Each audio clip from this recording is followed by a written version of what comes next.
Recording by Lynn Thompson. All Cats Are Grey by Andrew North. Under normal conditions, a whole person has a decided advantage over a handicapped one, but out in deep space the normal may be reversed. For humans, at any rate. Stina of the Spaceways, that sounds just like a corny title for one of the Stella Vito spreads. I ought to know. I've tried my hand at writing enough of them. Only this Stina was no glamour babe. She was as colourless as a lunar plant. Even the hair netted down to her skull had a sort of greyish cast, and I never saw her but once draped in anything but a shapeless and baggy grey spaceall. Stina was strictly background stuff, and that is where she mostly spent her free hours, in the smelly, smoky background corners of any stellar port dive frequented by free spacers. If you really looked for her, you could spot her, just sitting there listening to the talk, listening and remembering. She didn't open her own mouth often, but when she did, spacers had learned to listen. And the lucky few who heard her rare spoken words, these will never forget Stina. She drifted from port to port. Being an expert operator on the big calculators, she found jobs wherever she cared to stay for a time, and she came to be something like the master-minded machines she tended, smooth, grey, without much personality of her own. But it was Stina who told Bob Nelson about the Jovan moonrights, and her warning saved Bob's life 6 months later. It was Stina who identified the piece of stone Keene Clark was passing around a table one night, rightly calling it unworked slightite. That started a rush which made 10 fortunes overnight for men who were down to their last jets. And, last of all, she cracked the case of the Empress of Mars. All the boys who had profited by her queer store of knowledge and her photographic memory tried at one time or another to balance the scales, but she wouldn't take so much as a cup of canal water at their expense, let alone the credits they tried to push on her. Bub Nelson was the only one who got around her refusal. It was he who brought her Bat. About a year after the Jovan affair, he walked into the free-fall one night and dumped Bat down on her table. Bat looked at Stina and growled. She looked calmly back at him and nodded once. From then on they travelled together, the thin grey woman and the big grey tomcat. Bat learned to know the inside of more stellar bars than even most spacers visit in their lifetimes. He developed a liking for vernal juice, drank it neat and quick, right out of a glass. And he was always at home on any table where Stina elected to drop him. This is really the story of Stina, Bat, Cliff Moran, and the Empress of Mars, a story which is already a legend of the Spaceways. And it's a damn good story, too. I ought to know, having framed the first version of it myself. For I was there, right in the Rigel Royal, when it all began on the night that Cliff Moran blew in, looking lower than an ant-man's belly and twice as nasty. He'd had a spell of luck foul enough to twist a man into a slug snake, and we all knew that there was an attachment out for his ship. Cliff had fought his way up from the back courts of Venaport. Lose his ship, and he'd slip back there to rot. He was at the snarling stage that night when he picked out a table for himself and sat out to drink away his troubles. However, just as the first bottle arrived, so did a visitor. Stina came out of her corner, Bat curled around her shoulders stolewise, his favourite mode of travel. She crossed over and dropped down without invitation at Cliff's side. That shook him out of his sulks, because Stina never chose company when she could be alone. If one of the manstones on Ganymede had come stumping in, it wouldn't have made more of us look out of the corners of our eyes. She stretched out one long-fingered hand and set aside the bottle he had ordered, and said only one thing. "It's about time for the Empress of Mars to appear again." Cliff scowled and bit his lip. He was tough, tough as jet lining. You have to be granite inside and out to struggle up from Venaport to a ship command. But we could guess what was running through his mind at that moment. The Empress of Mars was just about the biggest prize a spacer could aim for, but in the 50 years she had been following her queer derelict orbit through space many men had tried to bring her in and none had succeeded. A pleasure ship carrying untold wealth, she had been mysteriously abandoned in space by passengers and crew, none of whom had ever been seen or heard of again. At intervals thereafter she had been sighted, even boarded. Those who ventured into her either vanished or returned swiftly without any believable explanation of what they had seen, wanting only to get away from her as quickly as possible. But the man who could bring her in, or even strip her clean in space, that man would win the jackpot. "All right." Cliff slammed his fist down on the table. "I'll try even that." Stina looked at him, much as she must have looked at Bat the day Bub Nelson brought him to her, and nodded. "That was all I saw. The rest of the story came to me in pieces, months later, and in another port half the system away. Cliff took off that night. He was afraid to risk waiting, with a writ out that could pull the ship from under him. And it wasn't until he was in space that he discovered his passengers, Stina and Bat. We'll never know what happened then. I'm betting that Stina made no explanation at all. She wouldn't. It was the first time she had decided to cash in on her own tip, and she was there. That was all. Maybe that point weighed with Cliff. Maybe he just didn't care.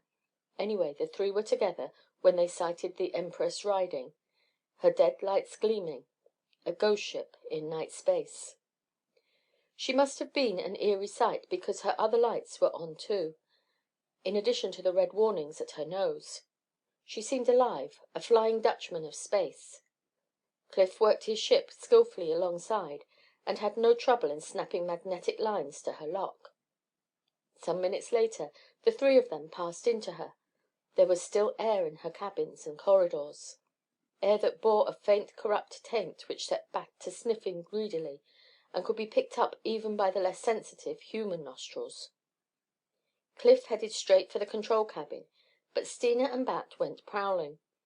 Closed doors were a challenge to both of them, and Stina opened each as she passed, taking a quick look at what lay within.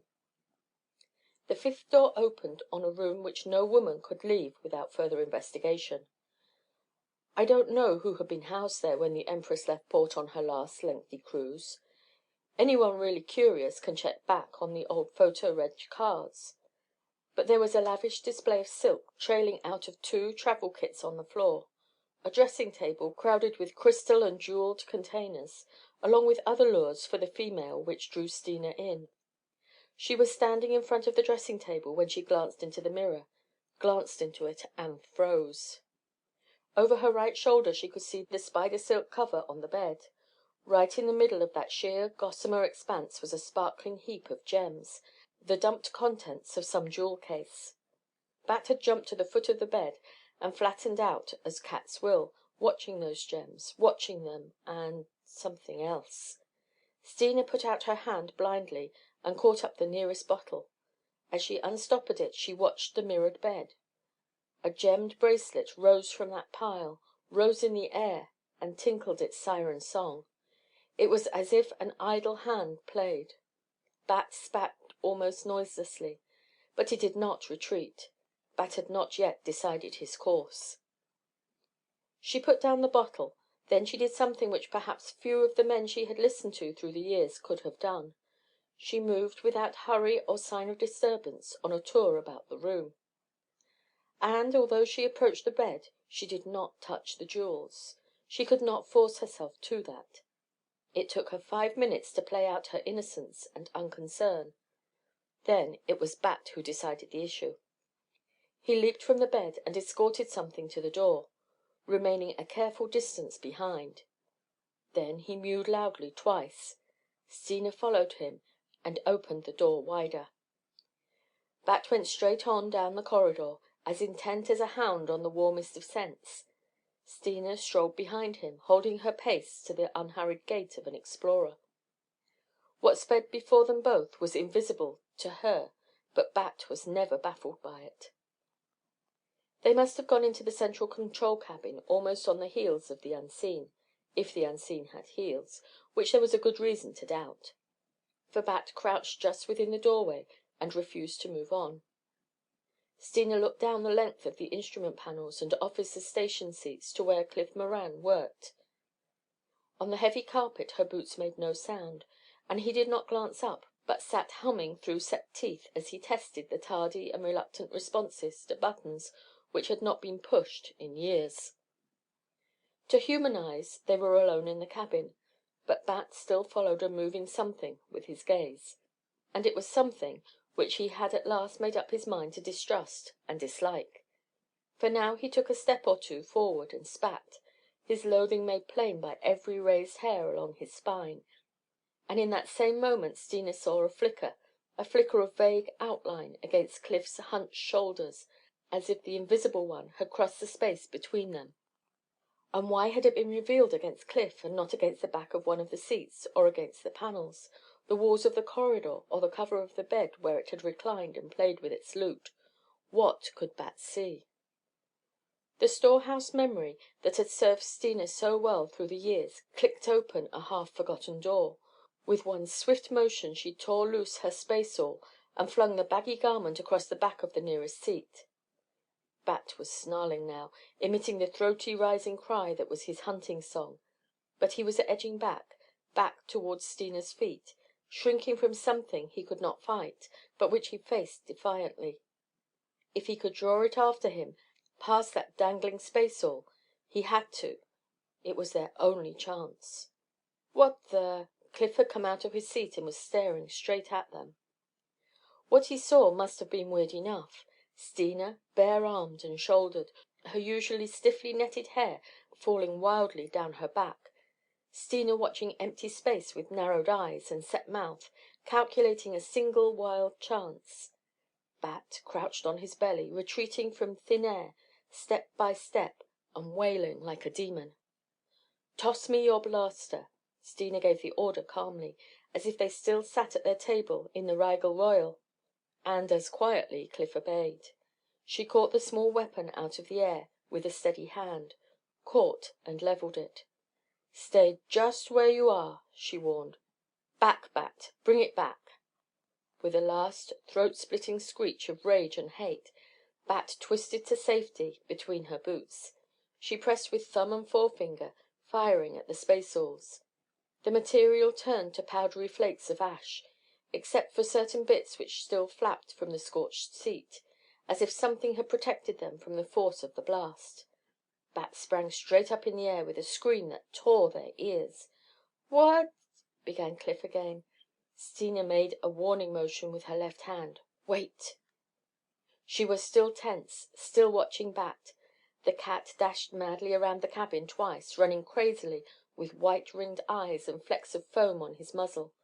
Then he stopped abruptly in the doorway, stopped and looked back over his shoulder for a long, silent moment. He sniffed delicately. Stina and Cliff could smell it too now, a thick, oily stench which was not the usual odour left by an exploding blaster shell. Bat came back, treading daintily across the carpet, almost on the tips of his paws. He raised his head as he passed Stina, and then he went confidently beyond to sniff and spit twice at the unburned strips of the spaceall. Having thus paid his respects to the late enemy, he sat down calmly and set to washing his fur with deliberation. Stina sighed once and dropped into the navigator's seat. "Maybe now you'll tell me what the hell's happened," Cliff exploded as he took the blaster out of her hand.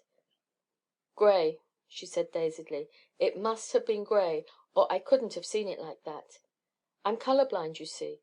I can only see shades of grey. My whole world is grey. Like Bat's, his world is grey too, all grey. But he's been compensated, for he can see above and below our range of colour vibrations, and, apparently, so can I." Her voice quavered and she raised her chin with a new air Cliff had never seen before, a sort of proud acceptance. She pushed back her wandering hair, but she made no move to imprison it under the heavy net again. "That is why I saw the thing when it crossed between us. Against your spaceall it was another shade of grey, an outline, So I put out mine and waited for it to show against that. It was our only chance, Cliff. It was curious at first, I think, and it knew we couldn't see it, which is why it waited to attack. But when Bat's actions gave it away, it moved. So I wanted to see that flicker against the spaceall, and then I let him have it. It's really very simple."